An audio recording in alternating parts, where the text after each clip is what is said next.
महाबोधी महाविहार बोधगया हे केवळ भारतातच नव्हे तर जगातील सर्व बौद्धांच्या अभिमानाचे प्रतीक असून बौद्धगया मंदिर व्यवस्थापन कायदा BTMC ऍक्ट 1949 मध्ये तयार करण्यात आला आणि 1953 पासून लागू करून बोधगया टेम्पल मॅनेजमेंट कमिटीवर जिल्हाधिकारी हे पदसिद्ध अध्यक्ष आणि बोधगया मठाचे हिंदू महंत 4 सदस्य तसेच 4 बौद्ध सदस्यांची व्यवस्थापकीय समिती कार्यरत असून पूर्णपणे हिंदूंच्या ताब्यात आहे।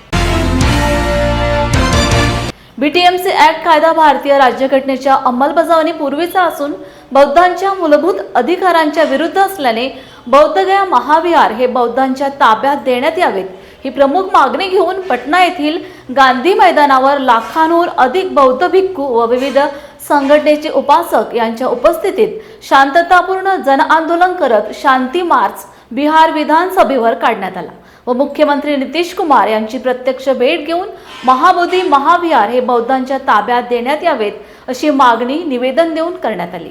बोधगया में महाबोधि टेम्पल है, उसकी मैनेजमेंट कमेटी में BT एक्ट के माध्यम से 4 बौद्ध और 4 ब्राह्मण और एक DM वो संचालन करते हैं, जबकि किसी भी गुरुद्वारे का देख लो दुनिया का, उसका संचालन सिख लोग करते हैं, गिरजाघर का संचालन क्रिश्चियन लोग करते हैं, मस्जिद का संचालन मुस्लिम लोग करते हैं, मंदिर का संचालन हिंदू लोग करते हैं। तो फिर बौद्धों की, पूरे दुनिया के बौद्धों की आस्था का केंद्र महाबोधि टेम्पल का संचालन में 4 ब्राह्मण क्यों? ये सवाल केवल राजेंद्र गौतम नहीं, केवल भारत के लोग ही नहीं, बल्कि पूरे देश के अंदर नहीं, पूरे दुनिया के अंदर बौद्ध धर्म को मानने वाले लोग ये सवाल कर रहे हैं। और ये इसलिए सब हो पा रहा है क्योंकि महाबोधि टेम्पल की मुक्ति का आंदोलन तो अनेक बार लड़ा गया। बनते ही सुरई ससई जी के नेतृत्व में हम लोग भी वर्षों तक धरने प्रदर्शन पर बैठे, जंतर मंतर पर दिल्ली में। थोड़ा बहुत परिवर्तन आया, लेकिन जो असली लड़ाई है वो अभी बाकी है। और उस लड़ाई में सफलता ना मिलने का कारण वो वर्ण व्यवस्था और जातिवाद जिसको मनुवादियों ने, ब्राह्मणवादियों ने बनाया। और आज हम लोग जो मूल निवासी लोग हैं, जो बहुजन समाज के लोग हैं, जो अनुसूचित जाति जनजाति पिछड़े वर्ग के रूप में जाने जाते हैं, हमारे खुद के अंदर मनुवाद बहुत अधिक अंदर तक घुस गया है। हम लोग खुद जातिवादी को मानने लगे हैं। हमारे आपस में हम जातिवाद करते हैं, रोटी बेटी का रिश्ता करते नहीं है। जो लोग अपना इतिहास नहीं जानते वो कभी इतिहास नहीं बना सकते। हमारे लोगों को, देश के अनुसूचित जाति जनजाति पिछड़े वर्ग के लोगों को अपने इतिहास को जानना होगा, खंगालना होगा। जब हम अपने इतिहास को जान जाएंगे तो हमें पता लगेगा कि हमारे पूर्वज राजा महाराजा थे और भारत का ही नहीं दुनिया का इतना बड़ा साम्राज्य, मगध साम्राज्य, जिसकी राजधानी पाटलिपुत्र थी, जिसे आज हम पटना के रूप में जानते हैं। और बोधगया का मुक्ति का आंदोलन की दूसरी लड़ाई यह पाटलिपुत्र के इस पटना के इस मैदान से शुरू हो रही है। इसको अब गांव-गांव तक पहुंचाना है। मैं जानता हूं कि आज के इस आंदोलन से कोई समाधान निकलने वाला नहीं है। आज के इस आंदोलन से ये BT एक्ट में कोई अमेंडमेंट आ जाएगा, ये उम्मीद मैं नहीं करता हूं। लेकिन मैं ये जानता हूं पाटलिपुत्र के इस मैदान से, पटना के इस मैदान से पूरे देश ही में नहीं, पूरे दुनिया के अंदर बौद्धों को ये संदेश चला जाएगा कि ये लड़ाई हम मिल के लड़ेंगे तो जीत जाएंगे। हम बटे रहेंगे तो हमें कभी कुछ मिलने वाला नहीं है। जिन लोगों ने हजारों साल तक हमारे पढ़ने लिखने पर धार्मिक परवरिश लगा के रखी हो, जिन लोगों ने हजारों साल तक हमें संपत्ति से, ज्ञान से, व्यापार से वंचित रखा हो, वो लोग उस महाबोधि टेम्पल जहाँ अरबों करोड़ों रुपए का चंदा चढ़ावा चढ़ता हो, वो उसको छोड़ देंगे, मैं ऐसा नहीं मानता। लेकिन जिस दिन हमारे SC ST OBC के लोगों ने अपने महापुरुषों के इतिहास को पढ़ लिया और अपनी महत्वता को समझ लिया और इस बौद्धों की नगरी, बौद्धों की राजधानी, ज्ञान की स्थली महाबोधि टेम्पल के ज्ञान के इतिहास को जिस दिन हमने पढ़ लिया, उसके बाद बोधगया की मुक्ति में 1 मिनट लगेगा। सरकार को सिर्फ बाध्य करना है। अगर हमने बिहार की सरकार को ये दिखा दिया कि तुम हमारी वोट से चुन के गए हो, अगर हम तुम्हें जिता सकते हैं तो हरा भी सकते हैं, जिस दिन ये बात समझाने में हम कामयाब हो गए, एक दिन के अंदर, 1 घंटे के अंदर अध्यादेश आएगा और यहाँ से जो 4 पंडे उसके अंदर बैठे हैं मैनेजमेंट कमेटी में, उनको आउट कर दिया जाएगा। पूरा का पूरा संचालन बौद्धों के हाथ में आ जाएगा और उसके बाद जो विधानसभा का सत्र होगा उसमें अमेंडमेंट बिल आएगा और उस बिल के माध्यम से हमेशा हमेशा के लिए मां बोधि टेम्पल बौद्धों को मिल जाएगा और वहां से फिर पूरा बुद्ध का धम्म पूरे दुनिया के कोने कोने में जाएगा।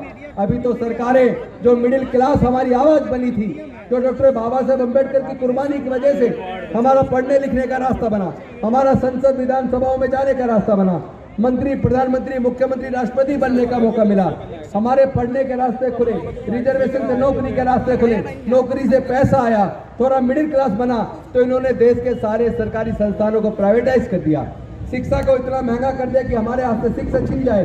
इसका मतलब देश से ये जो दलितों में, पिछड़ों में, आदिवासियों में जो मिडिल क्लास बना है, ये लोग उसको खत्म कर देना चाहते हैं, ताकि बौद्ध धर्म का पूरा विनाश जिस तरह पुष्पमित्र शुंग ने किया था, उसी प्रकार आज केंद्र की सरकार भारत के अंदर बौद्धों का, मूल निवासियों का, अम्बेडकरवादियों का, बहुजनों के इतिहास को पूरी तरीके से निस्तनाबूद करना चाहती है, इनको मिटाना चाहती है, बर्बाद करना चाहती है।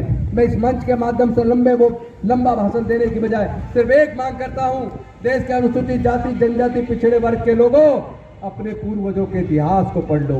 दूसरे के बाप को बाप कहने की बजाय अपने बाप को बाप कहो, अपने माँ बाप को इज्जत दो, अंधविश्वास, पाखंडवाद को त्याग दो और वैज्ञानिक दृष्टिकोण अपनाओ।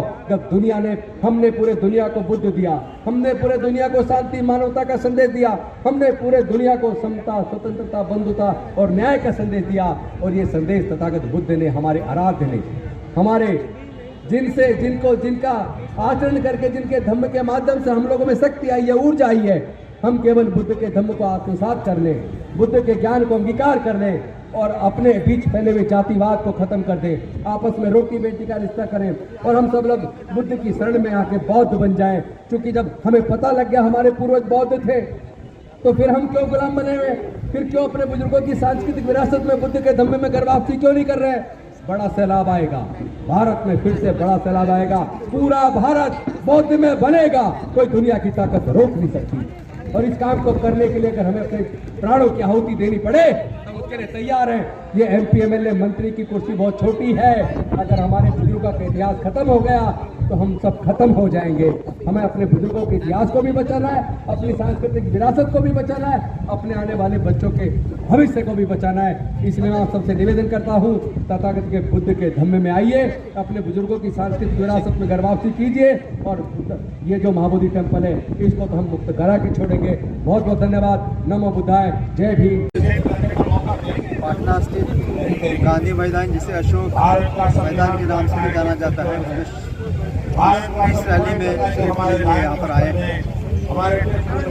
इस आंदोलन की शुरुआत वैसे तो 1891 में माननीय बोधिसत्व नागरिक धर्मपाल जी ने की, और इस आंदोलन की शुरुआत करने का कारण भी यही था कि बौद्ध धर्म का जो संस्थापक है तथागत भगवान गौतम बुद्ध का जो जन्मस्थली है, वह जन्मस्थली बौद्धों के कब्जे में न होकर के दूसरे धर्मियों के कब्जे में थी, महंत के कब्जे में थी, धर्मियों के कब्जे में थी।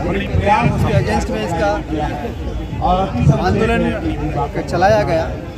वर्ष 1991 में फिर से बनते सुरेश सजाई के माध्यम से इसे आगे बढ़ाने का प्रयास किया गया, और आज 133 वर्ष के बाद में भी इस आंदोलन को निरंतरता देने का काम यहाँ पर देश की जो समूची जनता उपस्थित कर रही है। क्या वजह है कि हम सभी उस महाबोधि महाविहार को मुक्त करने का प्रयास करना चाह रहे हैं? तो आप सभी जानते होंगे कि दुनिया में जितने भी मजहब है, धर्म है, उन सभी धर्मों का क्रियान्वयन, कंट्रोल केवल उन्हीं धर्मों के अनुयायी और धर्मगुरुओं के माध्यम से किया जाता है। नेहरू जी के माध्यम से 1949 में जो टेम्पल एक्ट बनाया गया था, वो टेम्पल एक्ट की वजह से आज हमारे जो बौद्ध विरासत हैं, वो बौद्ध विरासत ब्राह्मणों की कब्जा में चला गया है। उस कब्जा से, उनकी कब्जा से मुक्त करवाया जाए। और बिहार में जो महाबोधि विहार है, जहाँ तथागत गौतम बुद्ध की ज्ञान की प्राप्ति हुई थी, वो ज्ञान स्थल जो है, जहाँ से दुनिया को ज्ञान दिया गया, उस ज्ञान स्थल पर ब्राह्मण की कब्जा है, जो ज्ञान देने से ब्राह्मणों ने हम लोगों को मना किया था, और जहाँ से हमारे महापुरुष ने तथागत गौतम बुद्ध ने पूरे दुनिया को ज्ञान दिया है, उस ज्ञानी स्थली पर ब्राह्मणों की कब्जा है।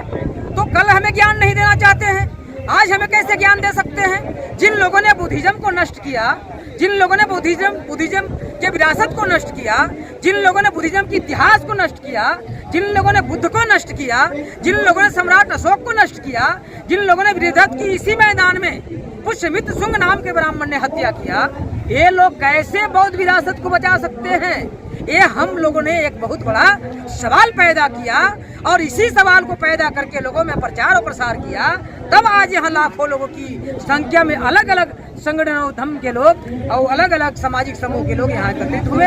अभी कुछ ही देर में हम लोग शांति मार्च लेकर मुख्यमंत्री जी के पास लेकर जाएंगे, उनको ज्ञापन देंगे, क्योंकि नीतीश कुमार जी की सरकार है, और इनके सरकार का जो स्पीकर है वो विधानसभा में बोलता है, अशोक स्तंभ को बोलता है शिवलिंग है।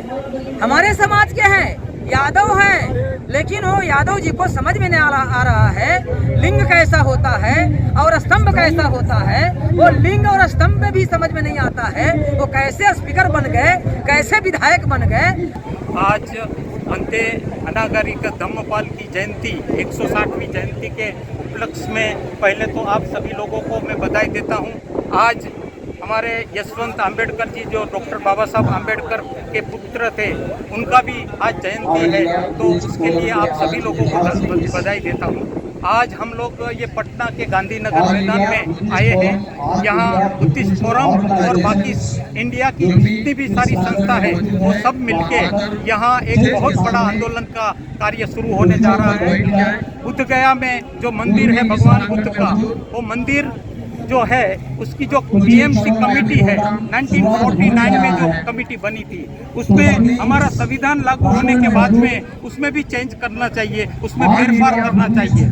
जैसे कि अभी वो उसमें 4 जो है वो हिंदू लोग हैं, 4 लोग हमारे भिक्षु लोग हैं, यानी बनते बुद्धिस्ट लोग हैं, और एक जो वहाँ के जो कलेक्टर होते हैं वो उनके अध्यक्ष होते हैं। तो हम चाहते हैं कि बाकी जैसे संस्था हो, बाकी जैसे सिख रिलीजन हो, मुस्लिम रिलीजन हो, या कोई भी रिलीजन हो, वो उनकी संस्था में उनके लोग रहते हैं। तो फिर हमारी बुद्ध गया जो है, इतना बड़ा मंदिर है, हजारों साल से वो मंदिर बना हुआ है, तो उसमें हमारा हिस्सा हमारा क्यों नहीं? उसमें हिंदू लोगों की वहाँ धर्म पड़ताल होती है, वहाँ आरती करते हैं, तो ये सब हम बुद्धिज्म के बिल्कुल विपरीत है।